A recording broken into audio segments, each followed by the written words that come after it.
So, ladies and gentlemen, we can start again. Boris Micka has changed the way museums and exhibitions are conceived by introducing theatrical references mixed with the latest technology to communicate more intensely with visitors. Yesterday, Heike Schmidt gave us a very peculiar paper in which he made a sort of analogy between theater and art. By the way, he was quoting Schiller, which is I malviventi or I malfattori. We hope the artists are not playing the same role, but please.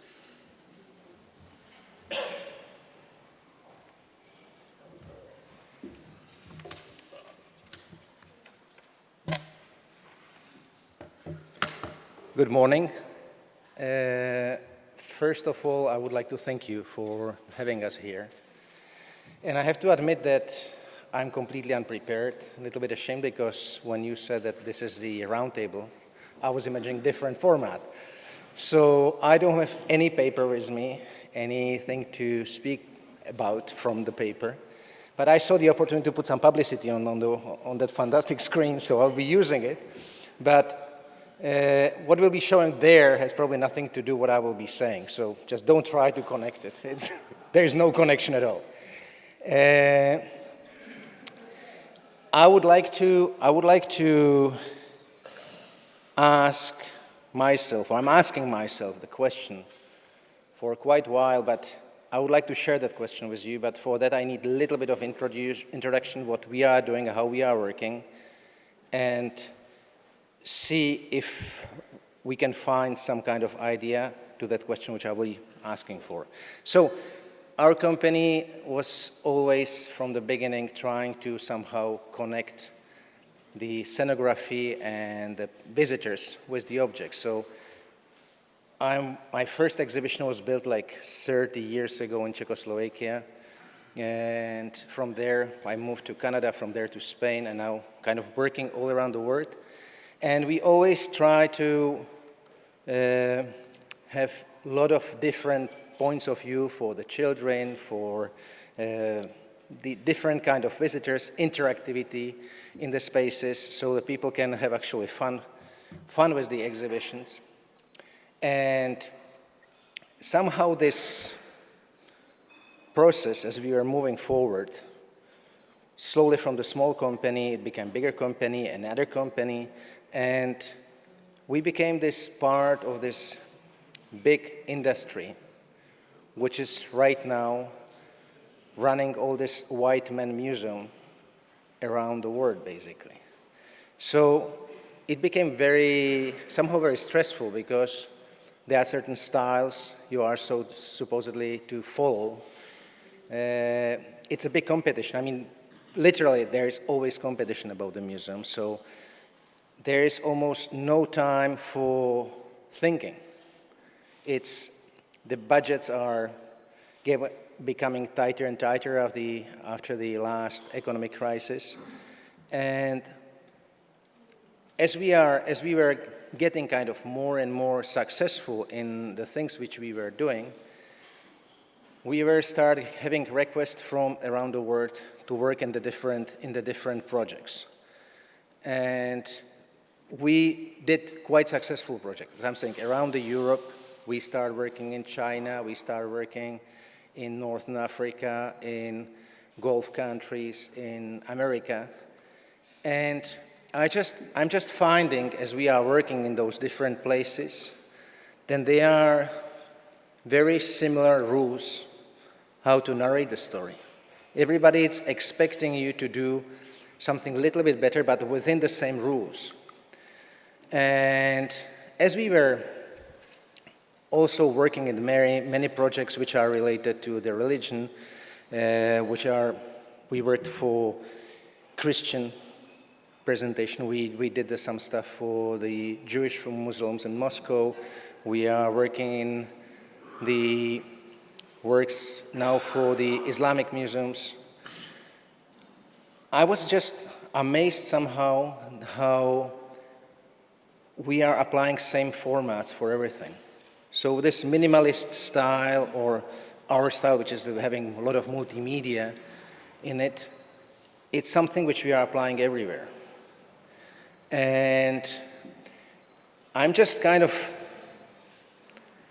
having my big doubt, this big Judeo-Christian white man colossus, which was built as the museum style, it's somehow overriding almost any other culture where it comes. We are invited to a lot of countries, and we are somehow not asking them what they want to do, what is there. We are listening sometimes them a little bit to understand, but we are really not understanding them well. And we are almost like making the same mistakes that the Turks did when they brought all the stuff from Mecca, and they just exhibited in Topkapi the sacred trust, like the hair of Prophet and the sun, like shoe of Prophet. And anybody in Saudi Arabia now considered like this is the worst thing which you can do. You never exhibit. So they just follow the Christian rules how to exhibit the finger of somebody. And so as we are going into those countries with some kind of first bringing our art and showing them our art, how to exhibit it, and showing to different culture what we are doing, and we were somehow brought in to present their culture to themselves. But I'm having this huge question and a huge doubt if what we are doing is right, because it feels like the missions in South America, when they came in and converted everybody to Christianism without listening to anybody. We are somehow building the exhibition just to make the money, just to show them that how stupid they are because they don't know how to build a showcase or they don't know how to do the graphism. And we are not even asking them if they want to exhibit the objects that we are exhibiting. They are just following us because we are supposedly brought here. We cost a lot of money to come there and do what we do, our tricks. But I'm just having doubt. Sorry, this is Munia, which was making the presentation. It's a wonderful presentation also in Museum of Islamic Art. But as I'm working in Islamic countries for the last 20 years, I'm just having my big doubt, and this is my big question.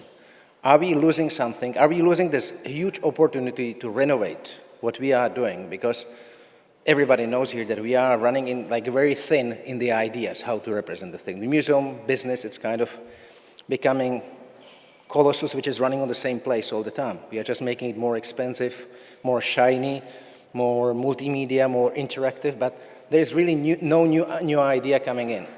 And I'm just wondering if those countries where we are now telling them how to do this stuff, if they don't have somewhere some ideas which could enrich us. So this was the Saudi presentation for the whole world, and we brought like 25,000 people a day. Again, it was our story, how we told the story of Saudis to the rest of the world. So what I'm just kind of putting up this question, if all the massive industry which we organized and which I'm part of that train which is running, if there is some way that we could reflect and make some reflection on what we are doing and see if we can't feed us from the places where we are now going to do with our missions and our presentations, if there is something which they can teach us how to present the stuff, or if to present the stuff, if it could be more poetic, or if it could be less visual and more sound-wise, I don't know. But I'm just having this feeling that we are losing a huge opportunity. And when we will stop, or when we will run completely out of ideas, we already killed all other ideas around because everything will be full of our showcases, our graphic panels, and our minimalist ideas. So this is basically my small question and was my idea to talk about the round table. So it's a straight table. We'll see what we'll do with that. Thank you very much.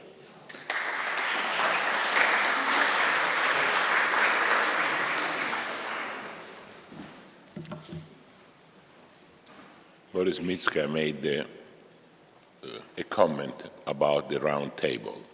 In fact, this is a round table. Is just a small fragment of an infinite circle with an infinite diameter. China, as we are used today, a circle is a square without corners. And what can we say more?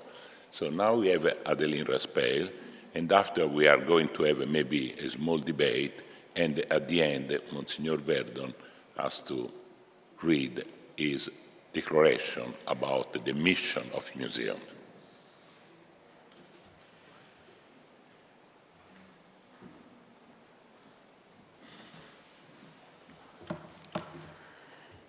Good morning.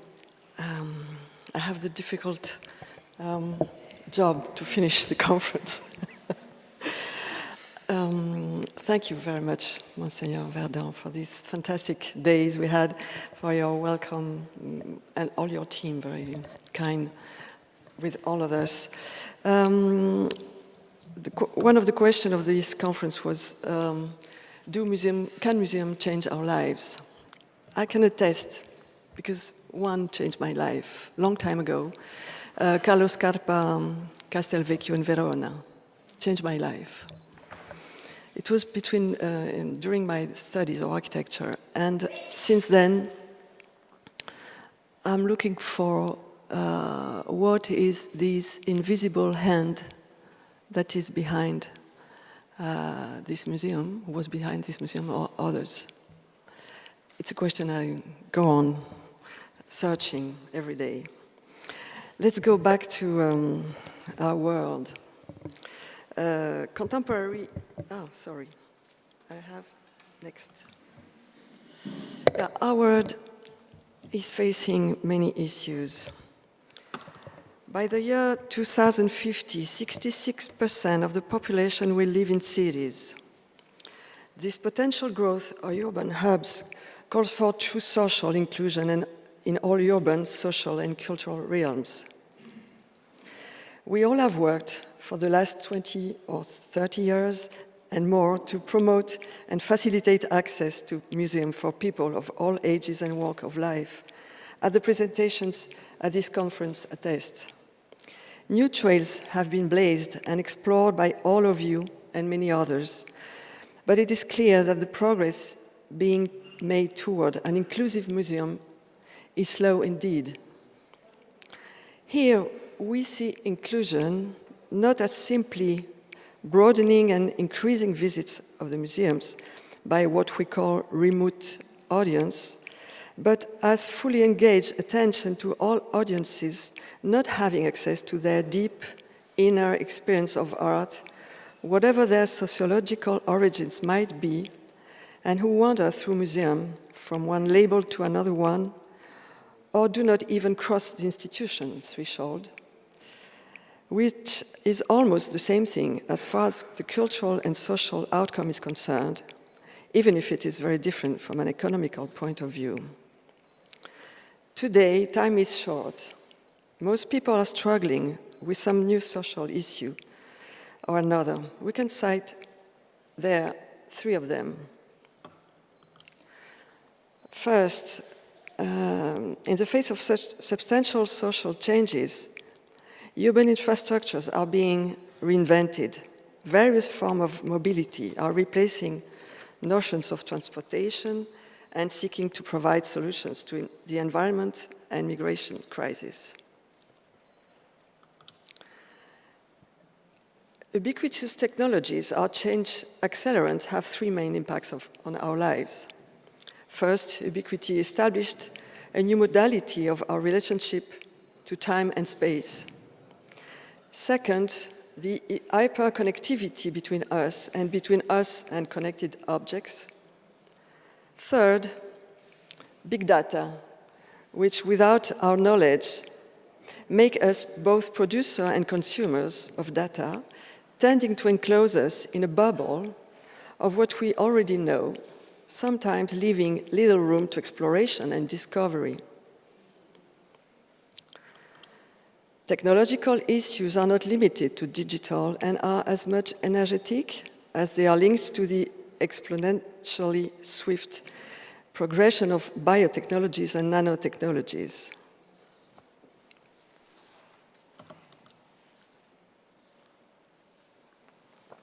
We can have possibilities. That's good news.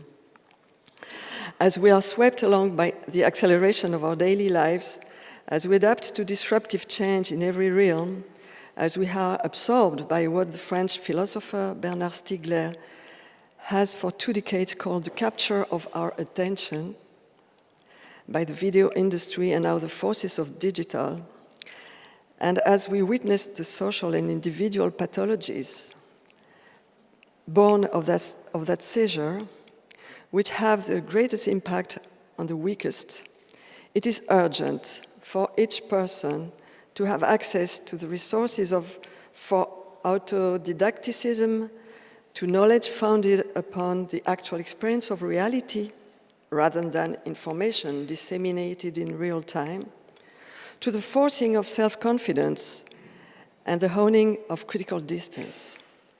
It is vital that humans come together in real encounters and rediscover their place in the public space, the space in which museums reside.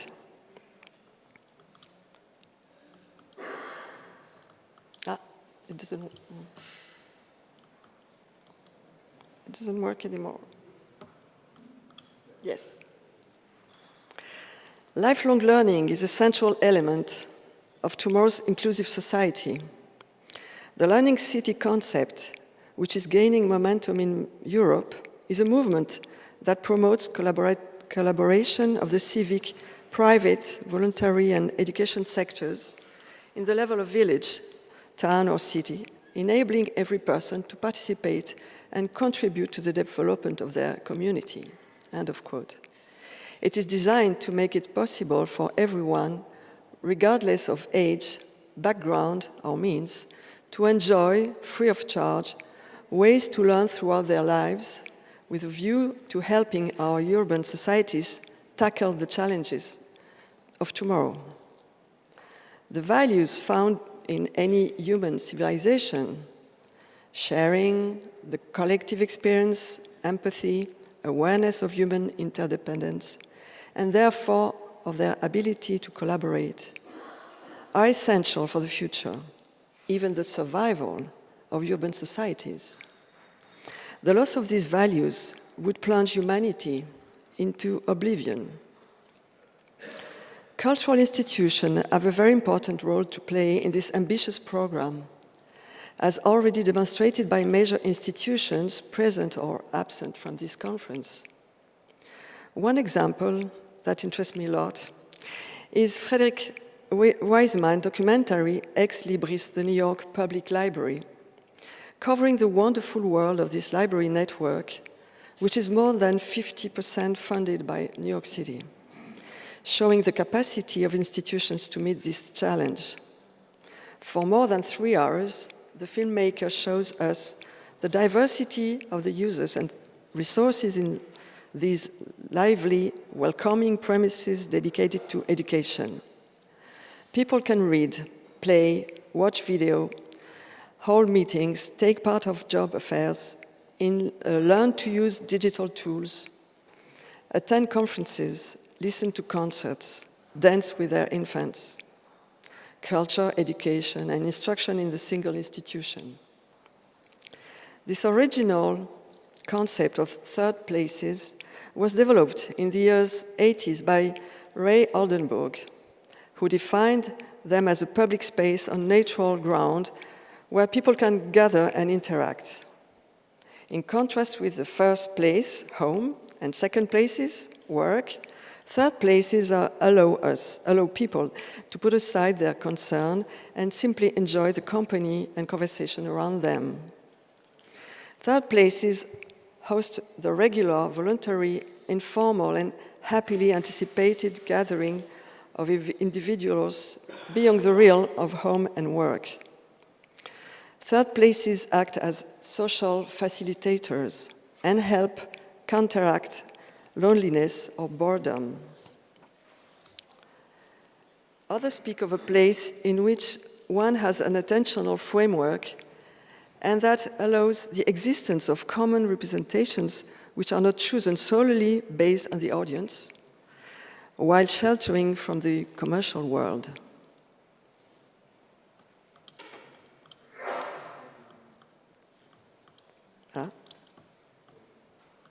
Sorry. We know today that empathy is the key of the encounter between a person and art, and therefore the invisible, thanks to the discovery of mirror neurons by Italy's Giacomo Rozzolatti and his staff almost 30 years ago. French neurologist Pierre Le Marquis, who is particularly interested in what is called aesthetic empathy, explains that listening to music, admiring a work, or reading a book leads to the same result. After stimulating of the appropriate sensory areas, our brain behaves as if the music, a painting, or the characters of a novel had taken possession of it, thus describing what Merleau-Ponty understood and what Robert Vischer called aesthetic empathy, or feeling into, in 1872. We only perceive the appearance of things through the senses. What they are in themselves, their intimacy escapes us, except through the empathy that allows us to enter into resonance with them. It is not simply a reflective mirror phenomenon, but a genuine change in our neural circuits, shaped by the works that can lead to emerging processes, a new vision of oneself and the world. Does this biological reality erase social boundaries when it comes to art? Of course not. But wouldn't teaching about this mechanism that we all share at the earliest age possible be likely to open art to a broader public?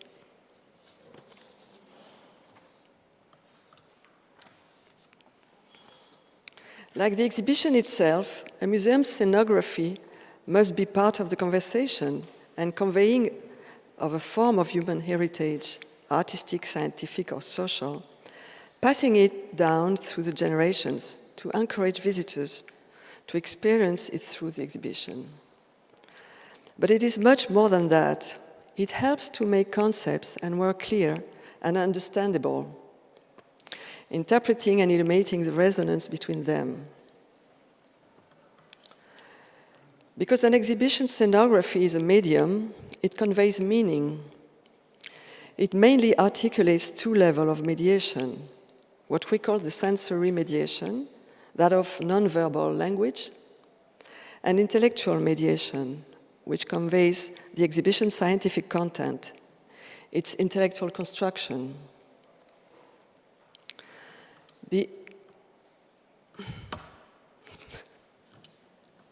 Come on. I don't know what we have to be patient today. Yeah. The individual experience of the exhibition is a personal creation, one that is subjective, constantly renewed, such that is called upon our sensations and emotions for us to see the visible, and our empathy to sense the invisible, to incorporate it, in the words of Pierre Le Marquis, to let it penetrate us and transform us.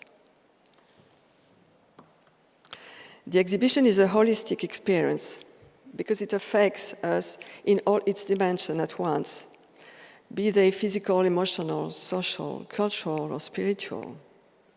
The visitor is constantly interacting with its surrounding environment, the urban context, familiar or foreign, the architecture, the space organization, and his movements through the exhibition are the different scales of space and time the visitor must traverse.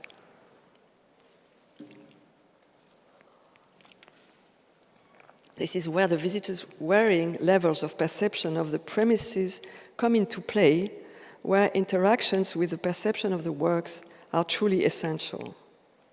For memory and space are connected, as the Romans foresaw, with the area of the brain called the hippocampus, playing a central role in both memory and spatial navigation. The exhibition is also an experience of the eternal. We have time for the eternal, for the eternity. Yes. Because what the artist conveyed in his work centuries ago will resonate with and transform each visitor's neural circuits and therefore his relationship to the world.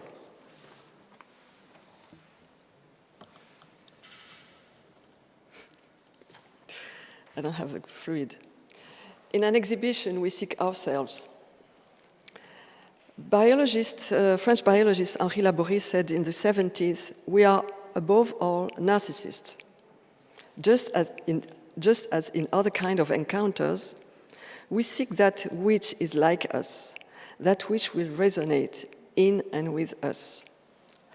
In 1939, in Le Regard, the book Le Regard, curator Georges Salle, director of the Museum of France from 1945 to 1957, compared the meeting between the appreciator and the work to a romantic encounter.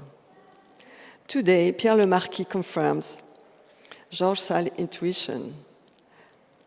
When we are gazing upon a work of art, our system of interpreting visual information, located at the back of our brain, springs into action. Where we are before a work, our brain behaves like a living being. The mirror neurons connected to the circuit involved in empathy encourage us to imitate what we see in the work, to resonate with it. Finally, the system of pleasure and reward engages if we like the word. When we look at the work of art, it attracts us from the moment it contains something that resembles us. If it gives off a feeling of familiarity, security, or anything that unconsciously reminds us an aspect of our personal history or culture. This back and forth movement between the work of art in which we project ourselves and our brain means our vision gradually broadens. End of quote. I'm missing some pages, sorry.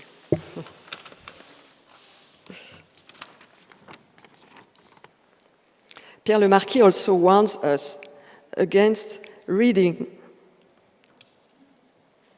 a descriptive text or listening to an audio guide during this fragile process, because they direct the information to the other areas of the brain, those involved in reading and language, which can disrupt or interrupt the encounter or enlarge our vision, depending on how they are used and their spatial organization. With André Jordan, a researcher in the science of education and communication at the University of Geneva, we know that for the visitor, it's about being able to appropriate the exhibition through which it is roaming from the basis of what he carries inside the approach of the other, and therefore culture. The curator or the mediator is a metteur en savoir, the person who sets the stage of the experience of knowledge. That person supposes a message, selects a context, can provide clues, a key to assist in interpretation. The scenographer or director chooses the non-verbal language that allows the objects to come together with the visitor's emotional and symbolic place.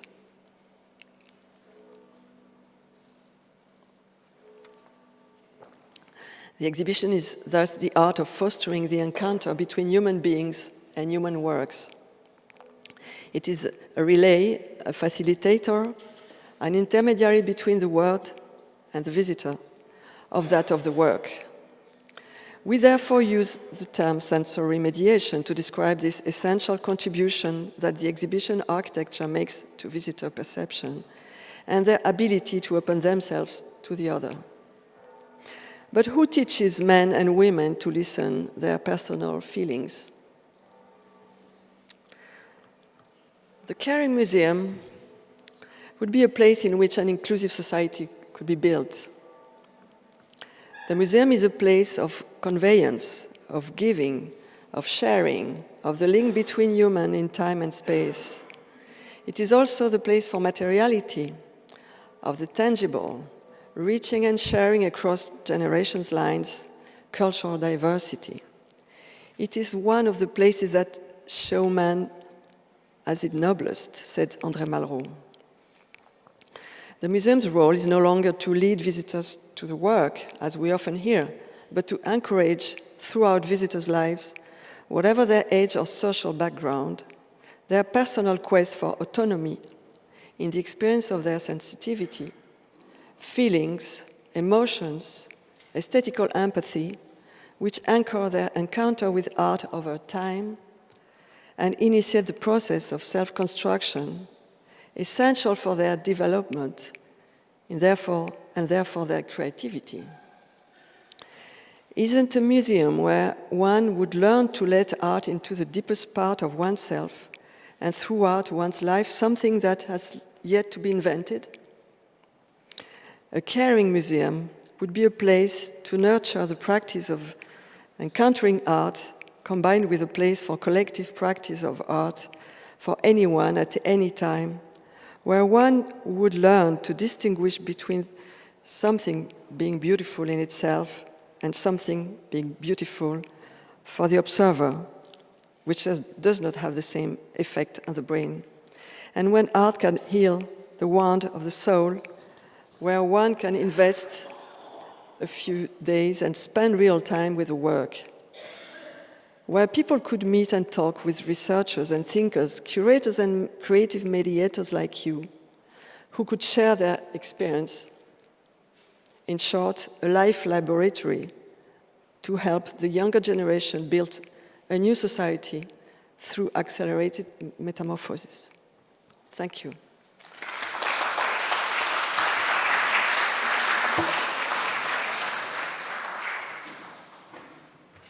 So thank you to all of our speaker, and thanks to the audience. I don't know if anyone wants to add something or to the sort of debate, or if they have a question or maybe answers.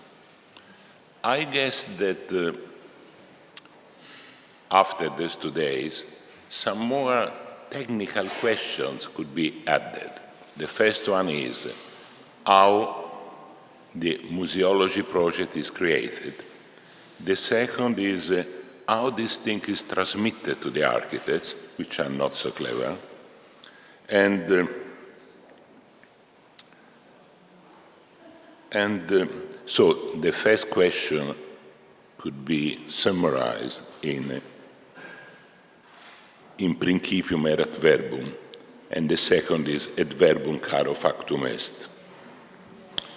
In the majority of museums are collecting works of art which have done in a period in which images were rare, precious, and sacred.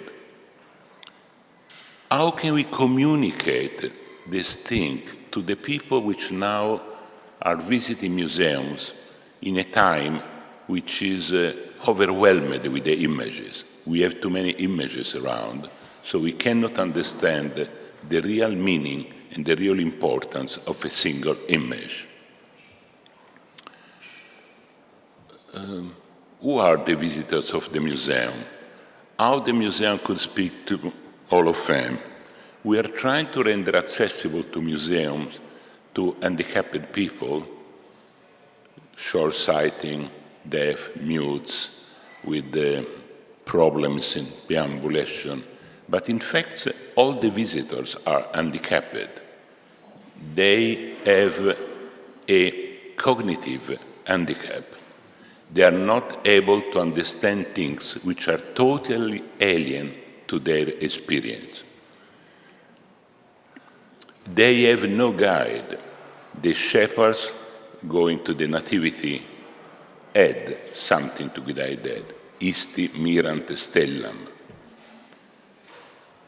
And at the end, which sort of relationship does exist between the work of art and its image?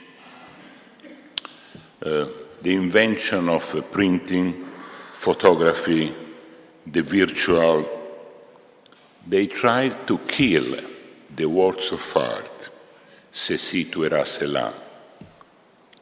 We hope that they will not succeed in such a thing. We hope that the works of art can continue their dialogue with humanity, face to face.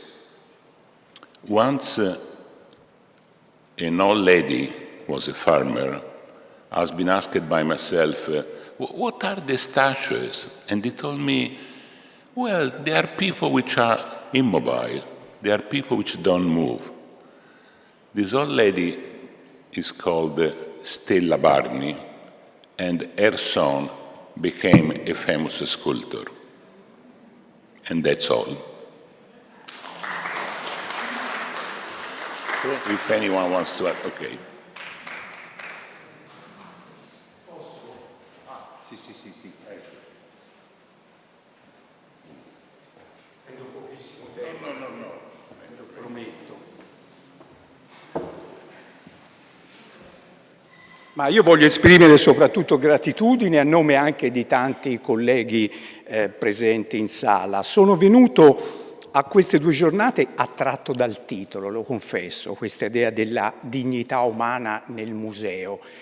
A 70 anni, dopo una vita passata nei musei, ci si può permettere anche il lusso di occuparsi, più che del sapere disciplinare, della dignità umana. Quindi grazie, Monsignor Verdon, per questa polifonia che ha messo insieme. Le sollecitazioni sono state veramente tante, io mi sono nutrito, e però stando qui mi è venuto in mente un vecchio fatto di Don Lorenzo Milani. Per gli amici non italiani, credo non conoscono Don Lorenzo Milani, un prete di campagna, autore di una pedagogia di apertura al mondo, che viveva in una, guardavo l'amico spagnolo, in una piccola aldea della montagna, a Islado. Don Milani porta i suoi ragazzi a Musei Vaticani, quindi si immagina un'esperienza viva, perché dove l'arte si incontra con il messaggio evangelico, e rimane scioccato. Non mi ricordo bene se scrive al Papa o al segretario di Stato protestando. Che cos'era successo? Cioè, come mai c'era stato questo shock di Don Milani proprio nei Musei Vaticani? Cioè, i suoi ragazzi non si erano sentiti accolti. Ecco, io penso si dovrebbe ripartire da questo discorso della dignità umana, dal fatto di Don Milani. Prima Biscottini ha citato il rapporto con la politica, no? Fuori d'Italia viene molto usato politicamente il museo. Pensate Macron che festeggia, quanti posti avrebbe potuto avere simbolici a Parigi, la Bastiglia, no? Lo festeggia alla splanata del Louvre perché è un elemento di identità nazionale. Di recente la Merkel ha celebrato la giornata del rifugiato al Museo di Berlino, al Museo della Storia Tedesca, come per dire, guardate, questo dei rifugiati non è un accidente, fa parte della nostra storia, e ha citato un poeta tedesco di cui non ricordo il nome: la patria è là dove non ci si deve dichiarare. Io credo che il museo dovrebbe fare proprio questo. Il museo è il luogo dove non ci si deve dichiarare dal punto di vista della religione, dello status sociale, dello status, economico. Quindi complimenti. Proprio velocemente ho molto apprezzata la tavola rotonda di stamattina, gli architetti, tutti gli architetti, perché ho visto un'architettura umana. Che cosa vuol dire? L'altra non è un'architettura umana. Siamo stati abituati invece a qualcosa di stupefacente. C'è una bella frase, come spesso fanno i non specialisti che riescono a fotografare il cuore di una disciplina, Mario Vargas Llosa, che dice: il museo, in senso di architettura, deve essere come il maggiordomo, ci deve essere ma non si deve vedere. Ecco, ho avuto questa impressione. Un'altra cosa invece, e mi interrogo sempre sulla prospettiva di questo museo inclusivo, questo museo aperto, interessantissimo il museo di Doha, i musei diciamo di arte cristiana. È vero Biscottini, abbiamo insistito troppo sull'identità, anche perché l'identità sappiamo che è un artificio culturale, non esiste, cioè siamo noi che la produciamo in continuazione. Oggi ho un'identità, forse tra 2 anni ne ho un'altra, ho un'identità se mi interfaccio con Cristina Cidini, che è qui davanti a me, ne ho un'altra appena arriva a casa. Quindi è vero, dobbiamo stare attenti su questo dell'identità. Dobbiamo stare attenti, e non so quanto i nostri musei lo siano, su quella brutta parola che usano gli antropologi, dell'essenzializzazione, cioè pensate la complessità del mondo arabo, che noi invece rappresentiamo per noi l'avvocato egiziano, il venditore marocchino, lo studente tunisino, sono tutti musulmani. Quando sappiamo che è un popolo con etnie e tribù, che addirittura spesso non si capiscono neanche come lingua, perché o hanno dimenticato l'arabo classico o non lo conoscono. Oppure il mondo cristiano, no, Monsignor Verdon? Quante sfaccettature ci sono? Ecco, nei nostri musei dovremmo cercare di rappresentare questa diversità. Infine, mi ha fatto molto piacere Adeline Rispal, ecco, la vedo, che ha citato i neuroni specchio. Perché i neuroni specchio? Un deficit non di queste giornate, un deficit nostro, diciamo, dell'ambiente, è quello di non tenere di conto delle scienze cognitive. Io penso che cosa sarebbe la museografia nordamericana senza Dewey, senza il pragmatismo, quanto l'abbia plasmata.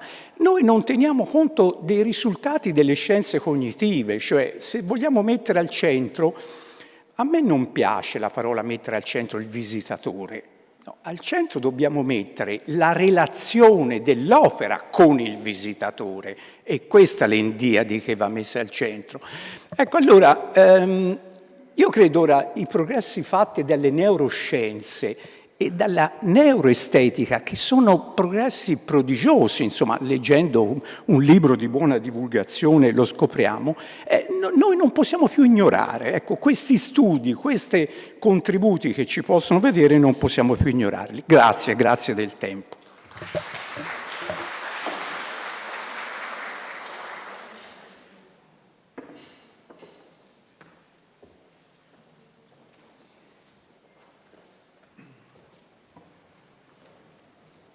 After these very philosophical remarks, I'd like to make a few practical ones, but they also have to do with the relationship between the viewer and the work of art. One of the things that I so admired in the Museo dell'Opera del Duomo, where I've now spent something like 3 hours, is the fact that the architects and the designers of the installation have really thought or ask the people about the way the objects are meant to be seen, or they have asked the curator about how they are meant to be seen. And since I run a museum of sculpture, I'd like to emphasize that 90% of European sculpture is made to be seen from below. So if you go to a French cathedral, you have the statue colonne on the sides, and the feet are here. And if you look at Andrea Pisano's relief of the art of sculpture in the Museo dell'Opera del Duomo, you will see that Phidias is working on a sculpture that is nearly horizontal. It means that when he is working, he has the same sight, da sotto in su, that the visitor will have when the work is installed. So my plea, my request, or my remark to architects is, please think about how a work is intended to be seen when you do your installations. Please do not put a sculpture that is meant to be seen from below at floor level, because the sculpture is completely distorted by the way you see it. And it is the same for other objects. Think in your design about the comfort of visitors, that an object has to be seen at the proper height. And I have back problems, and I always suffer when I must do this to see something in a case. So that's another. Actually, it's something that the previous gentleman said. Think about the mechanics of perception and the physicality of perception when you prepare an installation. And I think that's something that was absolutely brilliantly done in the Opera del Duomo. What I also find so wonderful is that you respected something that the founder of my museum, Wilhelm von Bode, already pointed out in 1900. There is such a thing as the hierarchy of presentation. Not everything is alike, and there must be a dramaturgy when you visit a museum. And yesterday, someone pointed out that I always had my mouth open, because as we went from one room to the next, when we entered the room of the Maddalena, first of all, there is the breathtaking recreated facade of the cathedral, but when you enter in the room of the Maddalena, it is a work that is incredibly powerful, and as a visitor, you are completely in awe of this sculpture. And then you see the next chapter, the Pietà by Michelangelo, which is also has this astonishing space where you have a sense this is something you have to stop and look at. So my plea, once again, think about how the works are supposed to be perceived. If you're not sure, listen to the curators who spend years working with this object and who know them, and make your presentation accordingly. I have one last appeal to architects is, I understand that architecture is your work and you want to be recognized in it, but I think that it is an extremely hard work to install a museum also for the curator, because you make plans on paper or on a computer simulation. My experience is that they only work so far, and once I have the actual sculptures in the room, it all changes, and you need to move something left or right, etc. So if you design all your pedestals to a certain height, and they have to be made in a factory and delivered, if they are 20 centimeters too low, there's nothing you can do. And when you make my greatest problem at my museum is that certain part of the installation were completely inflexible and were proved to be wrong. And now, 12 years ago, we have the hardest time correcting things such as lighting, such as certain placement. So as someone who has been working in trying to improve the perception of works of art in museum for 25 years, my appeal is make your installations as flexible as possible, so that if the next generation is of the opinion that a grouping must be arranged differently, it doesn't cost 20 million to change it. And so these are very practical things, and I thank you all for these very thoughtful contributions.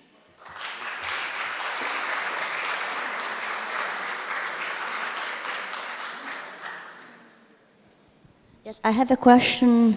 I'm Francesca Bolder. I work in a house museum here in Florence, Villa La Pietra, and I would like to thank, of course, Timothy Verdon and the director, Luca Bagnoli, and all of you, because this has been really a very important occasion to exchange ideas and practice.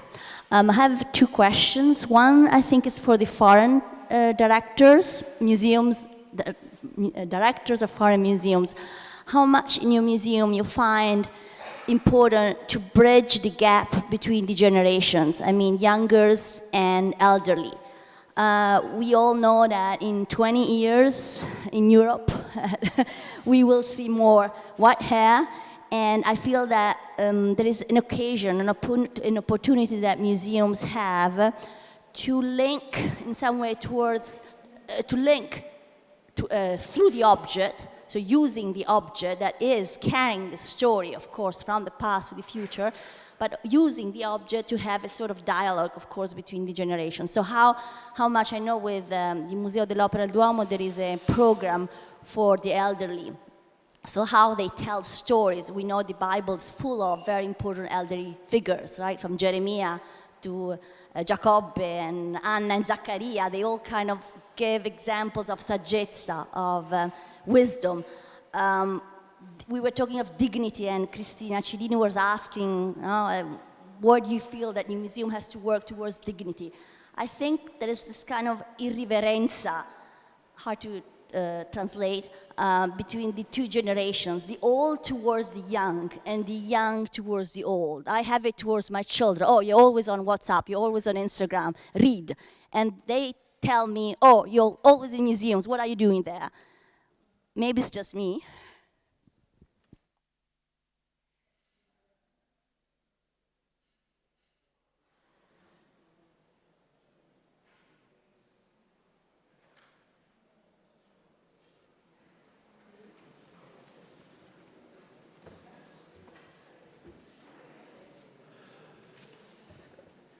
Before officially closing our wonderful meeting, I wanted first to say a word to our friend Micka, who raised with remarkable efficiency and in so brief a time extremely important questions. Obviously, if cultures other than our Western culture invite Western museum experts to arrange their works, it is because they want a reading of their historical reality through Western eyes. This can be in part because in some cases there may not be an indigenous cultural tradition of exhibition and presentation of these works, and therefore the only way they have of conceiving a museum is on the Western model. It may also be that in a world today dominated by the Western historical and cultural tradition, dominated by what is called the First World, perhaps other worlds want to understand better how we are reading them, perhaps with enormous humility and generosity. They are open to learning something from the way, right or wrong, in which we read them. And I deeply share, Micka, your anxiety about what may be the deformations of this process, but I believe that it is part of a process, and that if today they ask you and other Westerners to arrange their things for them and others, in time, perhaps in a generation, from within those distinct cultures, young scholars, architects, museum experts will arise who will say, he was wrong, we're about something else. And it's important that we give them the chance to realize that our perceptions, however visually exciting and however useful from our own point of view, were ultimately inadequate to the meaning of their culture. I think that the whole process that you're involved in, and in different ways perhaps all of us are, because as we've said in these days, our museums now speak to the world, not only to our own local communities.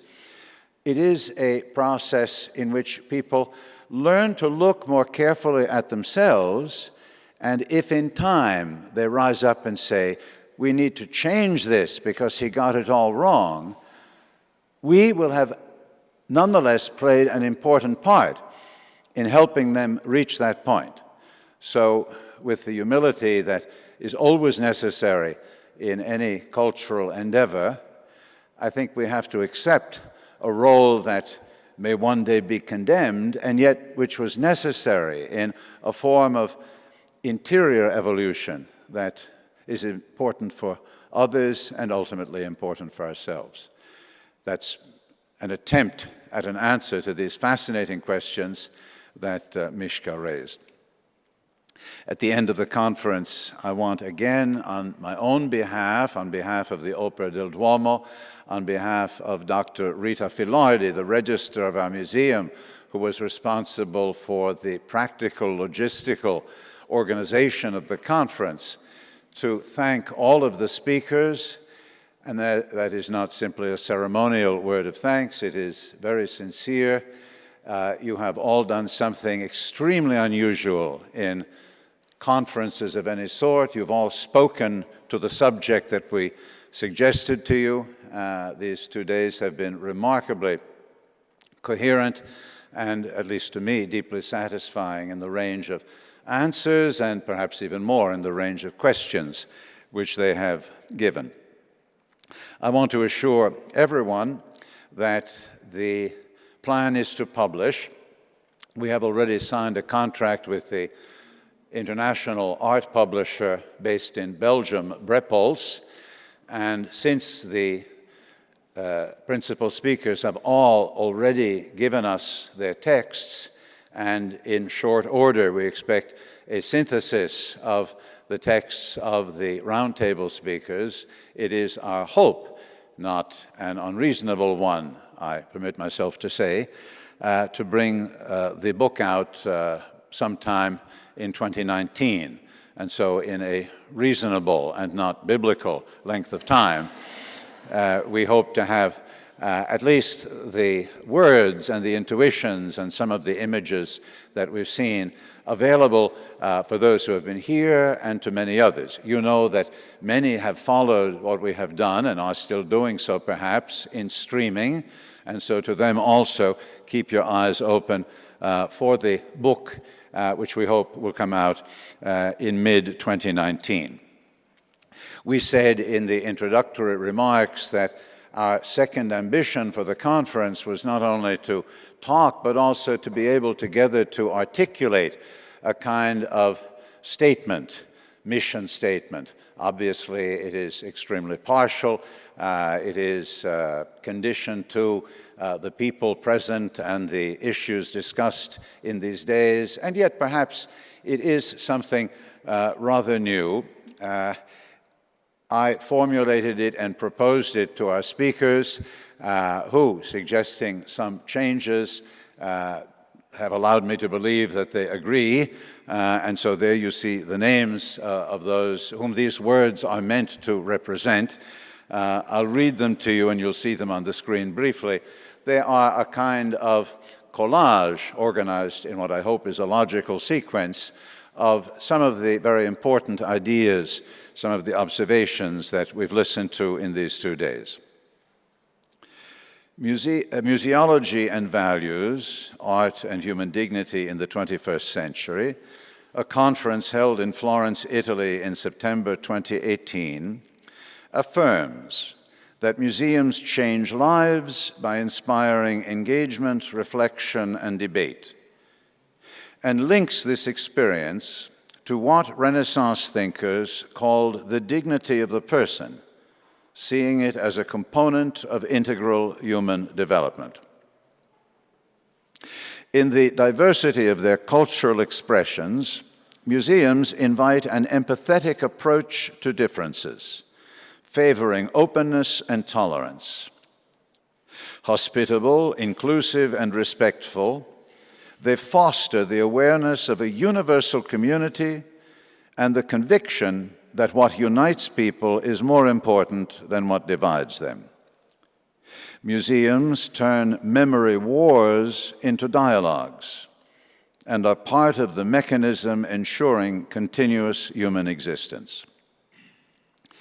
Museology, the art and science of exhibiting works of genius in ways that touch the humanity of the beholder, situates beauty in relation to goodness and truth, suggesting how its persuasive force extends beyond the museum to the city and the world. In the way it presents religious artifacts, a museum installation can evoke the bond between aesthetics and the sacred, reminding visitors of the place faith has in the perception of reality. In their arrangement of historical subjects and portraits, museum installations fulfill the moral function assigned to culture by Enlightenment philosophers. To this end, museum curators must interpret their role literally as one of care, cura, for every visitor, offering a depth of encounter with beliefs, ideas, and images able to transform tourists into lifelong lovers of learning. Adolescents and young adults must be helped to recognize themes close to their concerns and to build museums of emotions in our galleries. Immigrants must perceive museums as places of enfranchisement and venues of citizenship in which intercultural storytelling reveals unsuspected affinities. All must be invited to measure their own humanity with the values transmitted in the works they see. Thank you very much.